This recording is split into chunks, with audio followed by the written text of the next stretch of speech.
যদি ধন সম্পত্তি বিচাৰে, লোকৰ শান্তি কামনা কৰি, জগতৰ লোকৰ মুক্তি কামনা কৰি তেওঁ কাল্পনিক ধৰ্ম প্ৰচাৰ কৰিছিল। মানুহ যদি মুক্তি লাভ কৰিব বিচাৰে, মানুহে যদি শক্তিশালী হ'ব বিচাৰে, যদি ধন সম্পত্তি বিচাৰে, দেৱদেৱীৰ নামত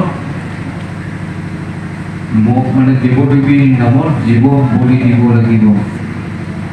দেৱী যেতিয়া সন্তুষ্ট হ'ব, দেৱতা যেতিয়া সন্তুষ্ট হ'ব, তেতিয়া তোমাৰ মনোকামনা পূৰ্ণ হ'ব। এই আদৰ্শ, এই নিয়ম মহামুনি ব্যাসদেৱে জগতত প্ৰচাৰ কৰিছে।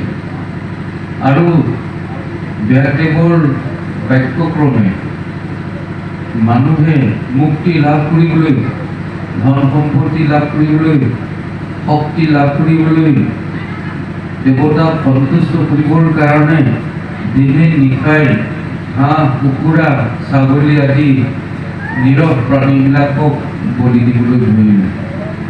এই নীৰৱ প্ৰাণীবিলাকক যেতিয়া বলি দিবলৈ ধৰিলে, তেতিয়া সেই প্ৰাণী হত্যাৰ পাপে জগতৰ লোকক গ্ৰাস কৰিলে। পাপেৰে ধূলি কুঁৱলী হ'ল জগতখন।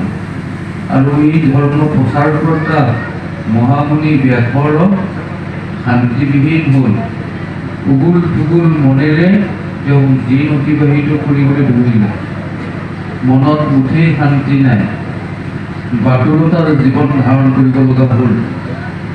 সেইখিনি সময়তে ব্ৰহ্মাৰ পুত্ৰ দেৱঋষি নাৰদ আহি উপস্থিত বদলিকা আশ্ৰমত।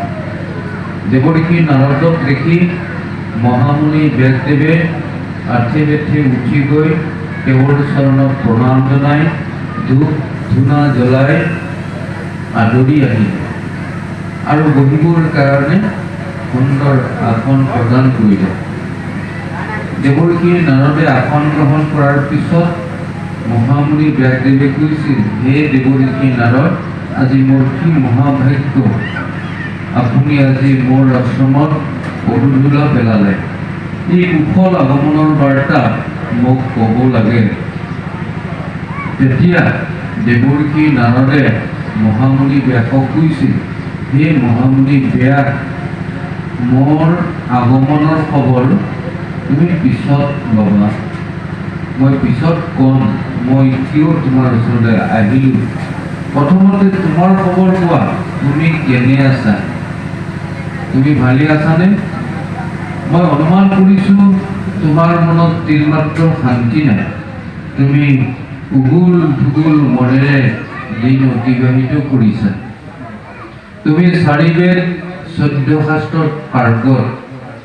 তোমাক জগতৰ লোকে মহাজ্ঞানী বুলি মান্যতা প্ৰদান কৰে।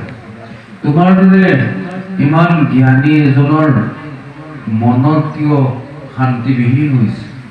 তুমি উগুল থুগুল মনেৰে কিয় দিন অতিবাহিত কৰিছা? মই একো বুজি নাপালোঁ।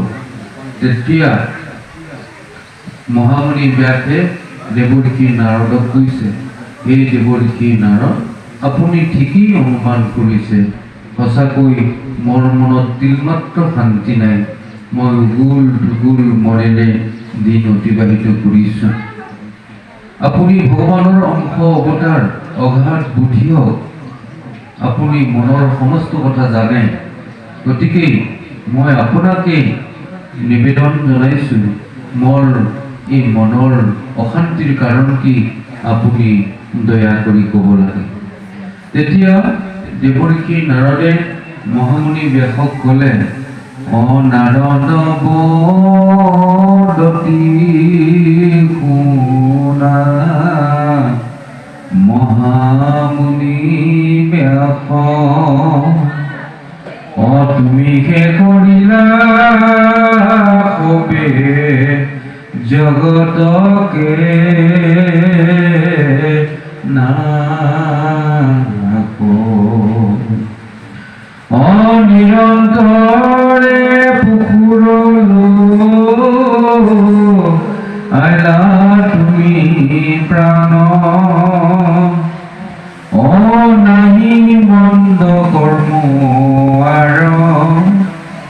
ইহাৰ সমান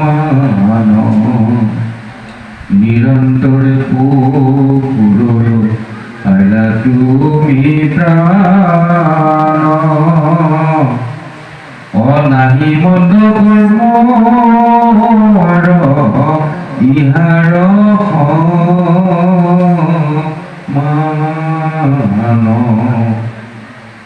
হে মহামুনি ব্যাস, তুমি গোটেই জগতখন ধ্বংস কৰিলা, নিৰন্তৰে অহৰ্নিশে তুমি পশুৰ প্ৰাণ লোৱাকে ধৰ্ম বুলি জগতত প্ৰচাৰ কৰিলা। পশুৰ প্ৰাণ লোৱা সমান গৰ্হিত কৰ্ম, বেয়া কৰ্ম পৃথিৱীত আন একো নাই। আৰু এই বেয়া কৰ্মকে, এই গৰ্হিত কৰ্মকে তুমি ধৰ্ম বুলি জগতৰ লোকৰ মাজত প্ৰচাৰ কৰিলা। সেয়েহেতু তোমাৰ ঘোৰ অন্যায় হ'ল, অপৰাধ হ'ল, যাৰ ফলত তুমি আজি শান্তিবিহীন হৈ দিন অতিবাহিত কৰিবলগীয়া হৈছে। যদি তুমি সঁচাকৈ জগতৰ লোকৰ শান্তি কামনা কৰা, তোমাৰ মনৰ শান্তি বিচৰা, তেনেহ'লে তুমি মোৰ উপদেশক্ৰমে মহাভাগৱত শাস্ত্ৰ তুমি প্ৰচাৰ কৰা, মহাভাগৱত ধৰ্ম তুমি প্ৰচাৰ প্ৰৱৰ্তন কৰা। এইবুলি দেৱৰ্ষি নাৰদে মহামুনি ব্যাসক ক'লে যে তুমি পূৰ্বে জীৱৰ কথা ক'লা, মানুহৰ জীৱ বলি দিলে দেৱতাৰ নামত মুক্তি হয়, ধন সম্পত্তি লাভ হয়, এইবিলাক যে তুমি ভুল কথা ক'লা, এইবিলাকক তুমি কোৱা যে মোৰ পূৰ্বতে কোৱা কথাবিলাক ভুল হ'ল। গতিকে এইখিনি কথা ঈশ্বৰকহে ভক্তি কৰিব লাগে, ঈশ্বৰৰ বাহিৰে আন কোনো নাই, এই কথা তুমি জগতত প্ৰচাৰ কৰা। এইবুলি দেৱৰ্ষি নাৰদে মহামুনি ব্যাসক উপদেশ দিয়াৰ পিছত নাৰদৰ উপদেশক্ৰমে তেওঁৰ জ্ঞান চকু মুকলি হ'ল আৰু এই মহাভাগৱত ধৰ্ম কাক সৰ্বপ্ৰথমে দেৱৰ্ষি মহামুনি ব্যাসদেৱে প্ৰদান কৰিলে? তেওঁৰ পুত্ৰ মহামুনি শুকদেৱক। মহামুনি শুকদেৱে পিতৃগুৰু মহামুনি ব্যাসৰ পৰা এই ভাগৱত তত্ত্ব লাভ কৰি তাৰ আগত এই ভাগৱত তত্ত্ব প্ৰদান কৰিলে। মুমূৰ্ষ অৱস্থাত মৃত্যুৰ ক্ষণ গতি থকা মহাৰাজা পৰীক্ষিতৰ আগত মহাৰাজ পৰীক্ষিত অভিশপ্ত হৈছিল। এইবোৰ কথা সকলোৱে জানে। অমিকৰ পুত্ৰ শৃংগী মুনিয়ে মহাৰাজা পৰীক্ষিতক অভিশাপ দিছিল যে তোমাক আজিৰ পৰা 7 দিন পিছতে তক্ষকে দংশন কৰিব। মোৰ পিতৃক তুমি মৰা সাপডাল যিদৰে অপমান কৰি আৰি থৈ গুচি গ'লা, তোমাকো এই তক্ষকেই 7 দিন পিছত দংশন কৰিব। এইবুলি অভিশাপ দিয়াৰ পিছত মহাৰাজা পৰীক্ষিতে গম পালে যে তেওঁক শৃংগী মুনি অভিশাপ দিছে আৰু এই অভিশাপৰ পৰা মুক্ত হ'বৰ কাৰণে গংগাৰ তীৰত কুশৰ আসন পাৰি লৈ ভগৱানক চিন্তা কৰিবলৈ লৈছে। এই বতৰা যেতিয়া গোটেই জগত বিয়পি গ'ল, ঋষি মুনিসকলে আগবাঢ়ি আহিল। আমাৰ দেশৰ ৰজাৰে যদি অঘটন হয়, তেনেহ'লে ৰাজ্যখন কি হ'ব? আমি ৰজাক ৰক্ষা কৰিব লাগিব। এইবুলি সকলো ঋষি মুনিসকল আহি ৰজাৰ ওচৰত উপস্থিত। আৰু ঋষি মুনিসকলে নিজৰ নিজৰ ধৰ্মৰ আদৰ্শ মহাৰাজা পৰীক্ষিতৰ আগত দাঙি ধৰিছে। কোনোৱে কৈছে, হে মহাৰাজ, তুমি ধ্যান কৰা, ধ্যান কৰিলে তুমি ঋষিৰ অভিশাপৰ পৰা পৰিত্ৰাণ পাবা। কোনোজনে আহি কৈছে, হে মহাৰাজ, তুমি যজ্ঞ কৰা, যজ্ঞ কৰিলে ঋষিৰ শাপ মোচন হ'ব। কোনোজনে আহি কৈছে, হে মহাৰাজ, তুমি পূজা কৰা, পূজা কৰিলেই তোমাক সৰ্পই দংশন কৰিব নোৱাৰিব। কোনোজনে কৈছে, তীৰ্থই ভ্ৰমণ কৰা, হে মহাৰাজ, তীৰ্থ ভ্ৰমণ কৰিলেই তোমাৰ পাপ দূৰ হৈ যাব। আৰু কোনোৱে কৈছে, 33 কোটি দেৱতাৰ পূজা কৰা, তেতিয়া তোমাৰ পাপ দূৰ হ'ব। মহাৰাজা পৰীক্ষিতে দেখিছে যে ইজন ঋষিৰ মতৰ লগত সেইজন ঋষিৰ মতৰ মিল নাই, সামঞ্জস্য নাই। এতিয়া কাৰ মতক মই গ্ৰহণ কৰিম? আৰু জীৱৰ মত তেওঁলোকে কৈছে, ধ্যান কৰাৰ কথা কৈছে, যজ্ঞ কৰাৰ কথা কৈছে, যে ভগৱানক হাজাৰ বছৰ ধ্যান কৰিলেও ভগৱানক লাভ কৰিব নোৱাৰে। আৰু মোৰতো আয়ুস মাত্ৰ 7 দিন, এই 7 দিনতেই তক্ষকে মোক দংশন কৰিব। গতিকে হাজাৰ বছৰ ধ্যান কৰি লাভ কৰিব নোৱাৰা ভগৱানক মই 7 দিনত ক'ত পাওঁ? আৰু মেৰুৰ সমান দ্ৰব্য লৈ যজ্ঞ কৰিও ভগৱানক লাভ কৰিব নোৱাৰি। ঋষিৰ উপদেশ ক্ৰমে 7 দিনত মইনো কি যজ্ঞ কৰিম, কি পূজা কৰিম? এখন তীৰ্থৰ পৰা এখন তীৰ্থলৈ যাবলৈ কিমান দিন লাগে? ইমানবোৰ তীৰ্থ মই কেনেকৈ ভ্ৰমণ কৰিম?